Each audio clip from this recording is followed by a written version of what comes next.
Hey everyone, Alyssa here. Today I want to share some quick but powerful tips on client retention because getting people in the door is only half the battle. The real growth happens when you create an experience that makes them want to keep coming back, finish their plan of care, and of course, refer others and they're helping their friends. Here's the truth: relatability builds loyalty. People don't just follow treatment plans, they follow people. Too often in healthcare, providers create this wall between themselves and their patients by being overly clinical. But when you let people see your personality and just be who you are, when you're warm and transparent, or maybe you just share some parts of your life on social media, that's where you really start to build trust with people and people start to see you as just a real human being. Patients stay not only because of the outcomes, but because they feel connected to you. So you really should just talk like a human, share a laugh.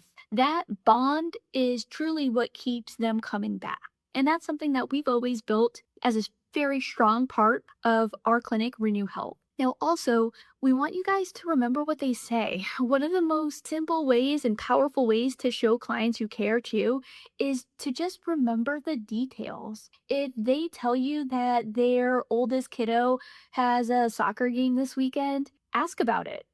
See how they did in their soccer game. If they're nervous about an upcoming surgery or procedure, make sure to check in with them. It doesn't take much effort, but it shows you care about them not only as a client of yours, but again, as a whole human being. And that warmth and compassion creates loyalty that no marketing ad can buy. And in healthcare nowadays, it is so rare. So, again, be a human being and treat your patients like human beings. Retention also happens when people feel progress. If you don't point it out, they might not notice. So, please celebrate the little wins, but also the big wins with your clients too. Say something like, hey, remember when you couldn't do a squat without leaking? Look at you now, you just did 10. Or last week when you had pain, it was only when you were standing for like 5 or 10 minutes and you just told me that you were able to stand at your kid's soccer game for a half an hour. Acknowledging those wins keep people motivated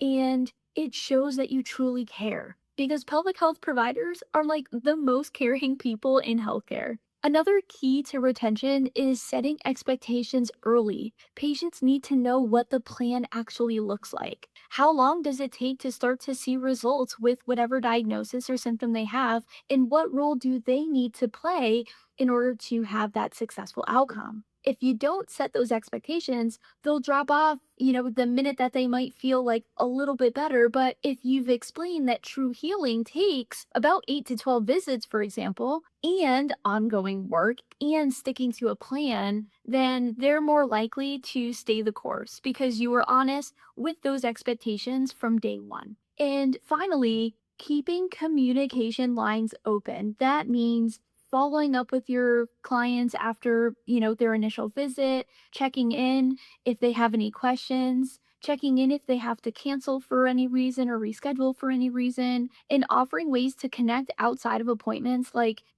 through emails, newsletters, social media. It could be really anything. But when people feel like they can reach you and that you're just as invested in their journey, they're definitely going to stay invested in you.